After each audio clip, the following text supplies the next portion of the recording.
बोल रही है।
বর্তমান আবহাওয়ার পঁচিশ হাজারটি আমার গুরু স্বামী চিদানন্দ বিবেকানন্দ শিক্ষা কেন্দ্র প্রশিক্ষিত মহাপড়া ତାଙ୍କ ପାଖରେ ଆସି ପହଞ୍ଚନ୍ତି ବାବା ଧୀରେନ୍ଦ୍ର ଆଚାର୍ଯ୍ୟ ନ୍ୟାସନାଲ ବାବା ନୂଆପଡ଼ା ଆଉ ତାଙ୍କ ସହିତ ମଧ୍ୟ ଆସି ପହଞ୍ଚନ୍ତି ପଦ୍ମବର୍ତ୍ତନ ନନ୍ଦ ସମାଜସେବୀ ଠାକୁରୀ ମୁଣ୍ଡା ଆଉ ତାଙ୍କ ସାଙ୍ଗରେ ଆମ କଷ୍ଟ ଭିତରେ ସରକାରରେ ଆସି ପହଞ୍ଚିଛନ୍ତି।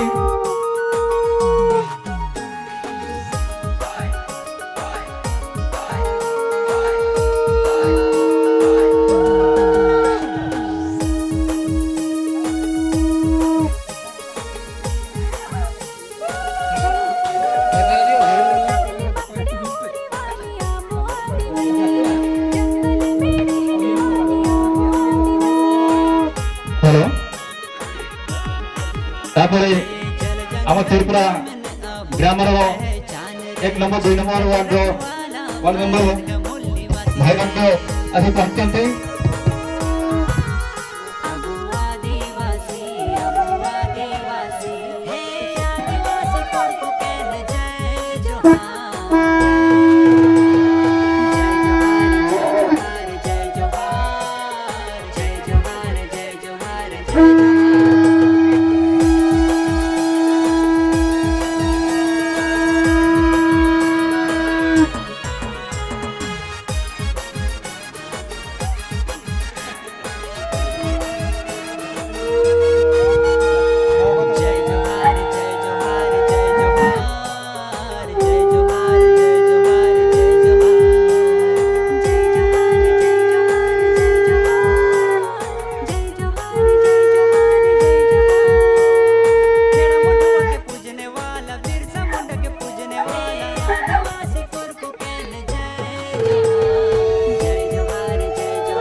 देखा सुना जगत रे आदिवासी भाई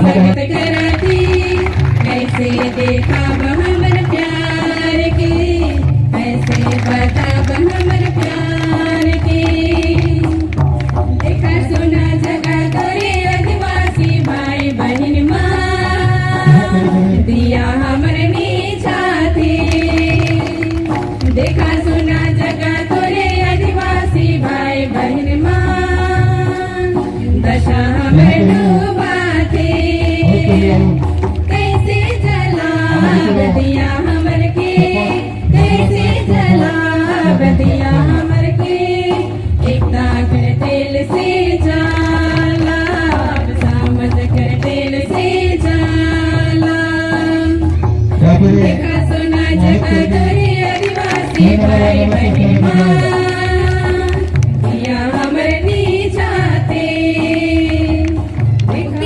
हड़ी में डूब गेली दरू मेरे कहाँ चल गेला भैया बहिन कहाँ चल गेला आयो यबा उत्तर ओडिशार शिमिलपाल पाददेश अवस्थित ठाकुरमुंडा ब्लॉक अंतर्गत चिरुपदा शिमिलपाल जंगल भितर ये जो एक पवित्र कार्यक्रम होती प्रत्यक्ष देवदेवी पूजा पर्वर विधि व्यवस्था रही ये कार्यक्रम अतिथि देव हिसाब से देवशक्ति से पदार्पित होता अतिथि तथा सम्मुखरे बसुवा समस्त सदस्य महार्दिक शुभेच्छा एवं अभिनंदन जनाऊँ।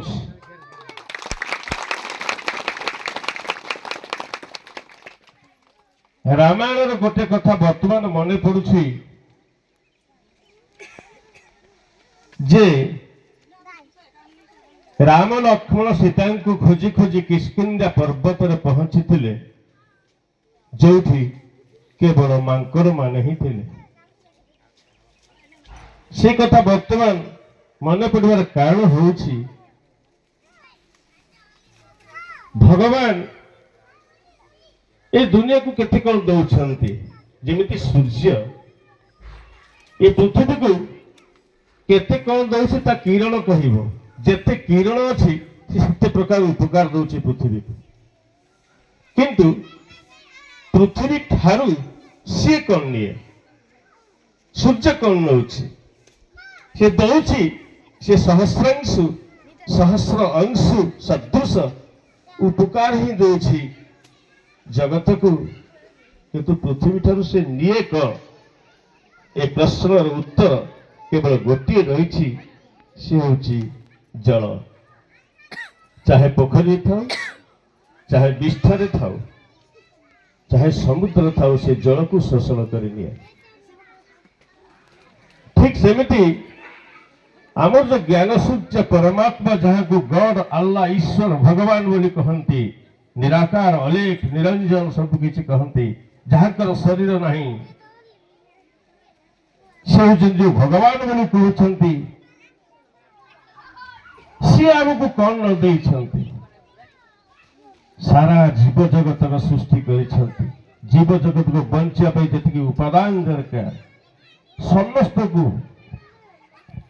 केते कीट तरु लता ठू आरंभ करके मनीष पर्यंत जो जीव जगत सृष्टि कर कहार नाक कौटी रहा कथा कहार मुह कौटी रहा कथा किए कौन खाइबा कथा केमती बंचब केमती आत्मसुरक्षा कर प्रत्येक कीट तरु पिंपड़ी ठार आरंभ कर मनीष पर्यंत बचापी जहाँ जहाँ उपादान दरकार ता सी सृष्टि कर तेणु से आमको केते कौन देइछन्ति ता परिवर्ते आमे तांको कौन देबा से आम ठार कौन चाहती एतिकिटा जदि आमे जानी पारंते आमे आ कोटी कोटी टंका खर्च करते नहीं भगवान को संतुष्ट करिया प्रकृत कौ जिनसटा तांको देले सी संतुष्ट अति सहजरे ଅତି ସହଜରେ। ଗୋଟେ କଥା ଆଉ ଗୋଟେ କଥା ସୂଚନା ଦେବା ପାଇଁ ଚାହୁଁଛି, ଯେହେତୁ ଏଠିକି ଅତିଥିମାନେ ଅଛନ୍ତି ତାଙ୍କ ବିଷୟରେ ମୁଁ ନିଶ୍ଚୟ ପଦେ କହିବି। ସେ ହେଉଛନ୍ତି ଜଣେ ହେଉଛନ୍ତି ଯୋଗ ଗୁରୁ ଚିଦାନନ୍ଦ ସରସ୍ୱତୀ, ଆଉ ଜଣେ ହେଉଛନ୍ତି ସେଇ ଯୋଗ ଗୁରୁ ଡକ୍ଟର ଧୀରେନ୍ଦ୍ରାଚାର୍ଯ୍ୟ। ବ୍ରାହ୍ମଣ ପରିବାର, ଦେବ ସଦୃଶ ତାଙ୍କର ଆତ୍ମା, ସେ ଆଜି ପଦାର୍ପିତ ହୋଇଛନ୍ତି ମଞ୍ଚରେ। ତେଣୁ ଏଇ କଥା କହିବା ପାଇଁ ମୁଁ ଚାହୁଁଛି, କାହିଁକି ସେ ଅତି ସହଜରେ ବୁଝିପାରିବେ, ତତ୍ସହିତ ଆପଣମାନେ ମଧ୍ୟ ବୁଝିପାରିବେ। ତ ଭଗବାନ ଆମଠାରୁ କଣ ନିଅନ୍ତି? ଭଗବାନଙ୍କର ସହସ୍ର ନାମ ରହିଛି। ସୂର୍ଯ୍ୟଙ୍କର ଯେ ସହସ୍ର ଅଂଶ ରହିଛି, ଭଗବାନଙ୍କର ସହସ୍ର ନାମ ଅଛି। ସେ ନାମ ହେଉଛି ଗୁଣବାଚକ, କର୍ତ୍ତବ୍ୟବାଚକ। ତାଙ୍କ ଗୁଣ ଯାହା, ତା କର୍ତ୍ତବ୍ୟ ଯାହା, ସେଇ ଅନୁପାତ ତାକୁ ନାମକରଣ କରାଯାଇଥାଏ। ଭକ୍ତମାନେ ହିଁ ନାମକରଣ କରିଥାନ୍ତି। ଯେମିତି ଛୋଟ ଛୁଆଟେ ଛୁଆବେଳେ ବହୁତ କାନ୍ଦୁଛି, ତାକୁ କାନ୍ଦରା ବୋଲି ଡାକନ୍ତି। କାନ୍ଦିବା ଗୋଟେ ତାର ସ୍ୱଭାବ ହେଇଯାଇଛି। ଠିକ ସେମିତି ସେ ଯାହା ବି କରନ୍ତି ସେଇ ହିସାବରେ ନାମ କରାଯାଇଛି। ସେ ନାମ ମଧ୍ୟରୁ ଗୋଟିଏ ନାମ ରହିଛି, ଯାହା ଗ୍ରହଣ କରନ୍ତି। ଯାହା ଗ୍ରହଣ କରନ୍ତି ସେଥିରେ ଡେସ୍ ଗ୍ରାହୀ ଲେଖାଯାଇଛି। ଆପଣମାନେ ଜାଣିପାରିଥିବେ ସେ କଣ ଗ୍ରାହୀ? କଦଳୀ ଗ୍ରାହୀ, ସୁନା ଗ୍ରାହୀ, ଟଙ୍କା ଗ୍ରାହୀ ନା କଣ? କେବଳ ଗୋଟେ ଶବ୍ଦ ରହିଛି, ଭାବଗ୍ରାହୀ। ଅର୍ଥାତ୍ ସେ ମଣିଷଟିଏ ସେ ବିଲରେ ଥାଉ, ମନ୍ଦିର ଯାଉ ବା ନ ଯାଉ, ଯୋଉଠି ବି ଥାଉ ନା କାହିଁକି ସେ କଣ ଭାବୁଛି ସେ ସେଇଟାକୁ ହିଁ କ୍ୟାଚ୍ କରି ନେଇଥାନ୍ତି ଏବଂ ସେଇ ହିସାବରେ ତାଙ୍କ ପାଇଁ ଫଳ ସେଟିଂ କରିଦେଇଥାନ୍ତି। ସେ ଫଳ ଦୁଇ ପ୍ରକାର ରହିଛି। କିଛି ଧନୀ ବ୍ୟକ୍ତି ଥାନ୍ତି, ନିଜେ ଭକ୍ତ ବୋଲି ଲୋକଙ୍କୁ ଦେଖିବା ପାଇଁ କୋଟି କୋଟି ଟଙ୍କା ଖର୍ଚ୍ଚ କରନ୍ତି, ଜନ୍ମ ଜନ୍ମ ଧରିକି ଯୋଗ ତପସ୍ୟା କରନ୍ତି ଭଗବାନଙ୍କୁ ଦର୍ଶନ କରିବା ପାଇଁ, ତଥାପି ସେମାନେ ଭଗବାନଙ୍କୁ ଦର୍ଶନ କରିପାରନ୍ତି ନାହିଁ। ଅର୍ଥାତ୍ ସେମାନେ ଭଗବାନଙ୍କୁ ବହୁତ ଭଲ ପାଆନ୍ତି, ଯୋଉଥିପାଇଁ ସେ ଆଜି ଧନୀ ହେଇପାରିଛନ୍ତି। ସେ ଭଗବାନଙ୍କୁ ଦର୍ଶନ କରିବା ପାଇଁ ବହୁତ କିଛି ଖର୍ଚ୍ଚ କରିଥାନ୍ତି, ବହୁତ ଚେଷ୍ଟା କରିଥାନ୍ତି, ତଥାପି ଭଗବାନ ତାଙ୍କ ଠାରୁ ଦୂରରେ ରହିଥାନ୍ତି। କାହିଁକି? ସେ ଯୋଉଟା ଚାହାନ୍ତି ସେଇଟା ନଥାଏ, ସେ ଭାବଟା ତାଙ୍କ ପାଖରେ ନଥାଏ। ଠିକ ସେମିତି ଏମିତି ବି କିଛି ଭକ୍ତ ଅଛନ୍ତି, ସେମାନେ କୋଉ ମନ୍ଦିର ମସଜିଦ କଥା ବୁଝନ୍ତିନି, ମନ୍ତ୍ର ଜାଣନ୍ତିନି, ତନ୍ତ୍ର ଜାଣନ୍ତିନି, କ୍ରିୟା ପୂଜା କେମିତି କଣ କରନ୍ତି କିଛି ଜାଣନ୍ତି ନାହିଁ, କିଛି ସେ ଦେଇପାରନ୍ତି ନାହିଁ। କୋଉ ମଫସଲରେ ଜଙ୍ଗଲ ଭିତରେ ଜନ୍ମ ନେଇଥାନ୍ତି, ଆଉ ମାଙ୍କର ଭଳିଆ ଆଚରଣ ଉଚ୍ଚାରଣ ସବୁ ଥାଏ। ତାଙ୍କ କଥା ମାଙ୍କର ଭଳିଆ, କାମ ମାଙ୍କର ଭଳିଆ, ଚାଲିଚଳନ ମାଙ୍କର ଭଳିଆ, ଘର ଦ୍ୱାର ମାଙ୍କର ଭଳିଆ, ଗଛ ଡାଳରେ ଚେରି ବୁଲୁଥିବେ। ତେବେ ଆଚରଣ ଉଚ୍ଚାରଣ ସବୁ ମାଙ୍କର ଭଳିଆ ଥାଏ, କିନ୍ତୁ ତାଙ୍କ ପାଖରେ ଗୋଟିଏ ମୂଲ୍ୟବାନ ଜିନିଷ ଥାଏ, ଏ ଭାବ ଟିକକ ଥାଏ, ଯୋଉଥିପାଇଁ ଭଗବାନ ରାମ ଲକ୍ଷ୍ମଣ ରୂପରେ ନିଜେ ତାଙ୍କ ପାଖରେ ଉପସ୍ଥିତ ହୁଅନ୍ତି ଏବଂ ତାଙ୍କ ଜରିଆରେ ଏ ଦୁନିଆକୁ ଦୁଷ୍କୃତକୁ ବିନାଶ କରିଥାନ୍ତି। ସେମାନେ ଆଉ କେହି ନୁହନ୍ତି। ଏଇଠି ମୁଁ ଅନୁଭବ କରୁଛି ଆପଣମାନଙ୍କ ହୃଦୟରେ। ତେଣୁ ଆପଣମାନଙ୍କୁ ବହୁତ ବହୁତ ସାଧୁବାଦ ଜଣାଉଛି। ଅର୍ଥାତ୍ କେମିତି ତୁ କହୁଛୁ ମୁଁ କଦଳୀ ଖାଇନି? ତୁମ କଦଳୀ ଦେଲୁ, ଚୁପା ସବୁ ଫିଙ୍ଗିଲୁ, ଦେଖୁନୁ ସେଠି ଦେଖିଦେଲାକୁ ସତକୁ ସତ ଚୁପା ହେଇ ରହିଛି, କଦଳୀ ନାହିଁ। ଅର୍ଥାତ୍ ମୋର କହିବାର ଅଛି ଯେ ପ୍ରକୃତରେ ଭଗବାନ ଯିଏ, ସେ ଆପଣଙ୍କର ଭାବକୁ ବୁଝନ୍ତୁ ଏବଂ ଭାବକୁ ବୁଝି ଆପଣଙ୍କର ମନସ୍କାମନା ପୂର୍ଣ୍ଣ କରନ୍ତୁ। ଏହି ହେଉଛି ମୋ ତରଫରୁ ବ୍ରାହ୍ମଣ ହିସାବରେ ଆପଣଙ୍କର ଶୁଭେଚ୍ଛା ଅଭିନନ୍ଦନ। ତ ଆଜି ମଞ୍ଚାସୀନ ହୋଇଛନ୍ତି ସେଇ ଦେବ ସ୍ୱରୂପ ଭଗବାନ ଯେ ରାମ ଅବତାର। ଭଗବାନ ଯେତେବେଳେ ଆସନ୍ତି ସେତେବେଳେ ଶରୀର ନଥାଏ, ତାଙ୍କର କିଛି ସମାଜରେ କର୍ତ୍ତବ୍ୟ ଥାଏ। ଭଗବାନ ଅଜର ଅମର ଅସ୍ପୃଶ୍ୟ ଅଦାୟ ଅକାଟ୍ୟ ଅଶ୍ରାବ୍ୟ ସବୁ କୁହାଯାଇପାରେ କିନ୍ତୁ ଅକର୍ତ୍ତା କୁହାଯାଇପାରେ ନା। କାହିଁକି? କିଛିଟା କର୍ତ୍ତବ୍ୟ ସେ କରନ୍ତି, ଡାଇରେକ୍ଟ କରନ୍ତି ନାହିଁ, ଯେହେତୁ ତାଙ୍କ ଶରୀର ନାହିଁ, କୌଣସି ଶରୀର ମାଧ୍ୟମରେ ସେ କରିଥାନ୍ତି। ତେଣୁକରି କଥାରେ ଅଛି କରି କରାଉ ଥାଏ ମୋହୁ ମୋ ବିନୁ ଅନ୍ୟ ଗତି ନାହିଁ। ତେଣୁ ସେ ଯୋଉ କର୍ତ୍ତବ୍ୟଟେ କରନ୍ତି ସେ କର୍ତ୍ତବ୍ୟଟା କଣ ସେ ଗୀତାରେ କହିଛନ୍ତି, ଯୋଉଟା ସମସ୍ତେ ଘୁଷି ଘୁଷି ବିଭିନ୍ନ କଥାରେ ପ୍ରଚାର ପ୍ରସାର କରନ୍ତି। ଯଦା ଯଦା ହି ଧର୍ମସ୍ୟ ଗ୍ଲାନିର୍ଭବତି ଭାରତ ଅଭ୍ୟୁତ୍ଥାନ ଧର୍ମସ୍ୟ ତଦାତ୍ମାନଂ ସୁଜାମ୍ୟଃ ପରିତ୍ରାଣାୟ ସାଧୁନାଂ ବିନାଶାୟ च दुष्कृतं धर्मं संस्थापनार्थाय संभवामि जुगे जुगे। अर्थात ଯେତେବେଳେ ଯେତେବେଳେ ଧର୍ମର ଗ୍ଲାନି ଘଟିବ, ଏପରିକି ଭାରତରେ ଅଧର୍ମର ଉତ୍ଥାନ ଘଟିବ, ଚାଲେ ଲୋକ ସଜା ଭକ୍ତି ହେଇଯିବ, ପୁରା ଧର୍ମ ସଂକୁଚିତ ତପ ବିରହିତ ସତ୍ୟଞ୍ଚ ଦୂରଗତ ଏମିତି ଅବସ୍ଥା ହେଇଯିବ, ତାମସିକ ଅବସ୍ଥା ହେଇଯିବ, ସାଧୁମାନେ ମଧ୍ୟ ତ୍ରାହି ତ୍ରାହି ଡାକୁଥିବେ। ସେଇ ସମୟରେ ମୁଁ ସମ୍ଭବାମୀ ମାନେ ସମ୍ଭବ ହେବି ବା ସମ୍ଭବ ହୁଏ ଏ ଧରା ପୃଷ୍ଠ ଉପରେ ସେ ଆସିକିରି ଠିକ ତାଙ୍କର ଦେବତୁଲ୍ୟ କିଛି ମାନବ ଦ୍ୱାରା ସେ ତିନୋଟି କର୍ତ୍ତବ୍ୟ କରନ୍ତି ମାତ୍ର। ପୁଣି ସେଟା ବି କରାନ୍ତି, ଡାଇରେକ୍ଟ ନୁହଁ, ସେ ପରୋକ୍ଷରେ କରାନ୍ତି। ସେ ତିନୋଟି ହେଉଛି ପରିତ୍ରାଣାୟ ସାଧୁନ, ସାଧୁମାନଙ୍କୁ ପରିତ୍ରାଣ କରିବେ। ତ ସାଧୁ କିଏ? ଯେଉଁମାନେ ଭଗବାନଙ୍କୁ ଭଲ ପାଆନ୍ତି। ସିଧା କଥା, ସେ ଚାହେ ମଫସଲି ହେଇଥାନ୍ତୁ, ଜଙ୍ଗଲି ହେଇଥାନ୍ତୁ, ସହରୀ ହେଇଥାନ୍ତୁ, ତାଙ୍କୁ ସେ ଉଦ୍ଧାର କରିବେ। ଦୁଷ୍କୃତ ଯୋଉ କର୍ମ ପାଇଁ ସେ ଆଜି ଦୁଃଖୀ ଦେଇଛନ୍ତି, ସେ ଦୁଷ୍କୃତକୁ ବିନାଶ କରିବେ। ତାପରେ ପ୍ରକୃତ ବିଧି ବିଧାନ ନୀତି ନିୟମ ଜ୍ଞାନ ଗୁଣ ସ୍ୱଭାବ ସଂସ୍କାର ଯୋଉଟାକୁ ଆତ୍ମା ଏଇ ଜନ୍ମରୁ ଆର ଜନ୍ମକୁ ନେଇପାରିବ, ସେଇ ଅଭ୍ୟାସଟାକୁ ଜ୍ଞାନ ମାଧ୍ୟମରେ ଉପସ୍ଥାପନା କରିଦେଇଥାନ୍ତି, ଯୋଉଦ୍ୱାରା ସେ ଅଭ୍ୟାସୀ ହେଇକିରି ମଲା ପରେ ମଧ୍ୟ ଆର ଜନ୍ମକୁ ସେ ଜିନିଷଟା ନେଇପାରିବ। ତାର ନାମ ହେଉଛି ଧର୍ମ। ସେ ଧର୍ମକୁ ସଂସ୍ଥାପନା କରିଦିଅନ୍ତି, ଯାହାଫଳରେ ସେ ଆତ୍ମା ପରବର୍ତ୍ତୀ ଜନ୍ମରେ ସ୍ୱର୍ଗଗାମୀ ହେବ, ସତ୍ୟଯୁଗର ବାସୀ ହେଇପାରିବ, ନିଜକୁ ମୁକ୍ତି ଦେଇପାରିବ, ମୁକ୍ତି ପାଇପାରିବ। এই তিনটি কর্তব্য କରନ୍ତି ସିଏ। আর ଯାହା ସେ সময়টা ବର୍ତ୍ତମାନ ଆସିଛି, ବର୍ତ୍ତମାନ ଧର୍ମ ଗ୍ଲାନି ହେଇଛି, ବର୍ତ୍ତମାନ ଅଧର୍ମ ଉତ୍ଥାନ ହେଇଛି, ବର୍ତ୍ତମାନ ସତ୍ୟ ବହୁତ ଦୂରକୁ ଚାଲିଯାଇଛି, ବର୍ତ୍ତମାନ ନ୍ୟାୟ ପଥରେ କେହି ବି ଚାଲୁନାହାନ୍ତି। ଯିଏ ନ୍ୟାୟରେ ଯାଉଛି ସେ କଷ୍ଟ ପାଉଛି, ଯିଏ ସତ କଥା କହୁଛି ସେ ମାଡ଼ ଖାଉଛି। ସେ ସବୁ ବର୍ତ୍ତମାନ ଉପନୀତ ହେଇଛି।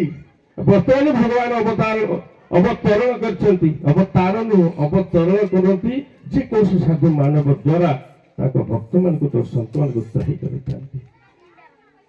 ତେଣୁ ଆଜି ଆପଣମାନଙ୍କ ସୌଭାଗ୍ୟ। ସେଇଭଳି ସର୍ବପ୍ରଥମେ ତିନି ବ୍ରାହ୍ମଣ